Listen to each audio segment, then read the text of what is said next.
Yo, what's cracking everybody? Welcome back to the channel.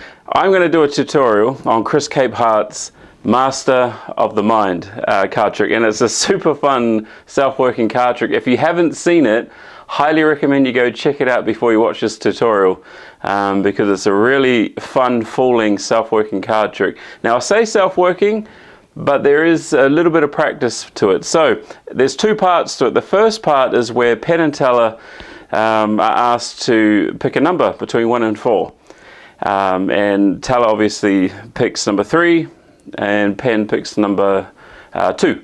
How did they do this? Now there's obviously more than one scenario, so I'm going to teach you how this is done, and I'm doing this on the basis that you've actually seen the routine. So the setup is this. What you want to do first, there are 2 jokers on the top. If you watch the video carefully, if you watch the performance, you will actually see there's a second joker hidden underneath the first one. Okay, so you need 2 jokers on the top, and for demonstration purposes I have the force card, which is going to be the 7 of hearts in blue back, just so you can follow along. Okay, so this is a 54 card stack, and that's including the jokers.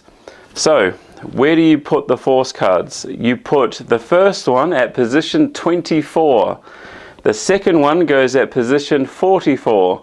This is all based off of mathematical equations, and there's quite a few of them, but don't let it discourage you when I put them on the screen, because it's actually a lot easier than you think. So you've got the 2 force cards. There's one at 24 and 44.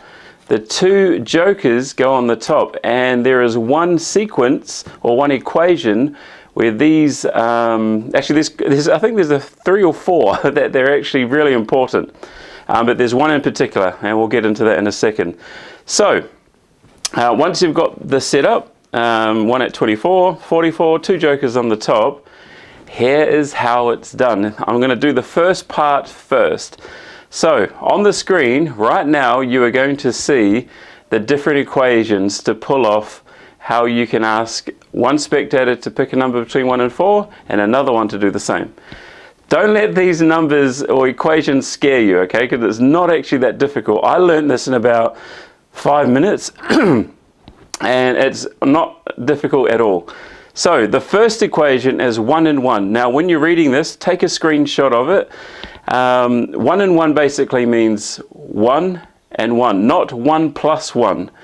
Okay, so it's all based on a magician's choice. So you've got to really be good with your words here to get this right, because what you have seen on screen, or what you've screenshotted, these are the only equations that you can use to force one of these 2 7 of hearts. So let's go through the first one first. 1 and 1.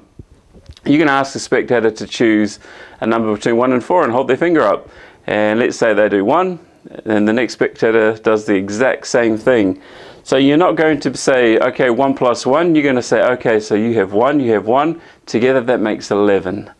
And what you're going to do, if you read the little equation thing I gave you, all you have to do is turn the cards face up, and you just count 11 from the bottom. Now you want to do it like this, and they will see every single card. So 1, 2, 3, 4, 5, 6, 7, 8, 9, 10.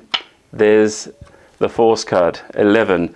Let's do 1 and 2. Now you read 1 and 2 as 21, and you remove the jokers and you turn over the 22nd card. Let me explain. Let's say spectator holds up 2 fingers, the other one holds up 1. You then say, okay, we're going to take 21, because psychologically they're going to think, well, he chose the number first, so we're going to use 2 first and then 1.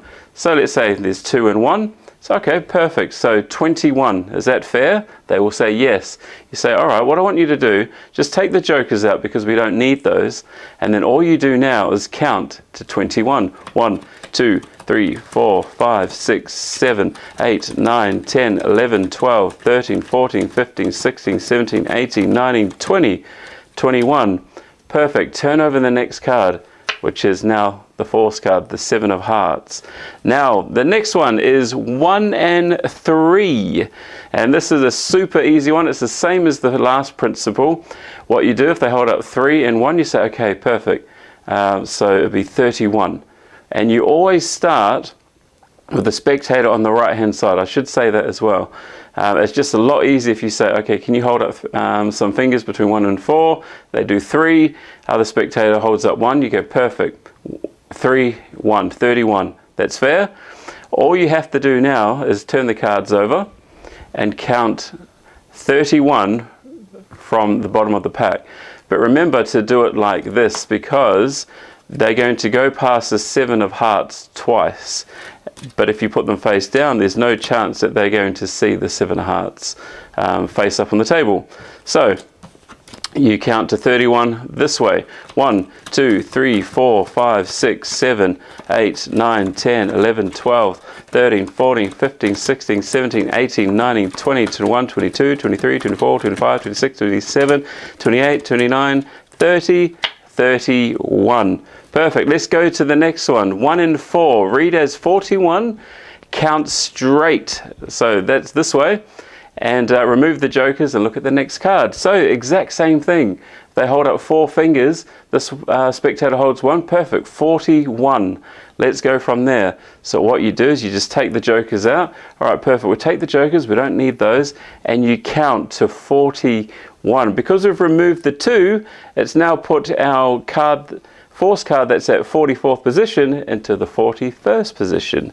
So let's do it. 1, 2, 3, 4, 5, 6, 7, 8, 9, 10, 11, 12, 13, 14, 15, 16, 17, 18, 19, 20, 21, 22, 23, 24, 25, 26, 27, 28, 29, 30, 31, 32, 33, 34, 35, 36, 37, 38, 39, 40, 41. Turn over the next card. Boom. There's the force card. Now, the 2 and 2. This is a simple one. All you have to do for 2 and 2 is just remove the jokers. And remember, just say, look, remove those. We don't need them. And count straight down to the 22nd card. 2 and 3, which is the same equation that Penn and Teller had. And Chris Capehart said, well, do you want 23 or 32? And literally, it doesn't matter what they say, you're still going to have a good outcome. So 23, you just count down to 23 and turn over. So this is the 23rd card here. And you say, look, just turn over the next card. And that's exactly what Penn and Teller did. But what if they say 32? Simple. All you have to do is turn the cards face up and count down to 32. Next equation is 2 and 4. Now, 42 or 24. Okay, so if they say, they go 4 and then 2, what if they do it in that order? So what if the spectator here on your right-hand side says 4, and this one says 2? Okay, perfect. What you do is you say, amazing, so we're going to take 24. It's a magician's choice. It flies right over their head. And that's kind of the perfect scenario, because you count straight to the force card, which is 24. If they say 42, easy. You just take the jokers out and you count down 42 cards. It's that simple. 33. Now, this is the part where you kind of got to take the cards out of the spectator's hands a bit, but there's a really good reason for it. So 3 and 3, sorry. Basically, you remove the jokers. So if they hold 3 and 3, you go, all right, perfect. Take the jokers out for a sec. And I want you to hold on to one of them. Now, I'm just going to riffle down like this and just place the joker anywhere you want. And they could put it here. What you're doing is you're adding an extra 2 for the count. And so they put a joker there. So I'll keep going, put another one wherever you want. All you have to ensure is that you don't riffle past the force card. Okay?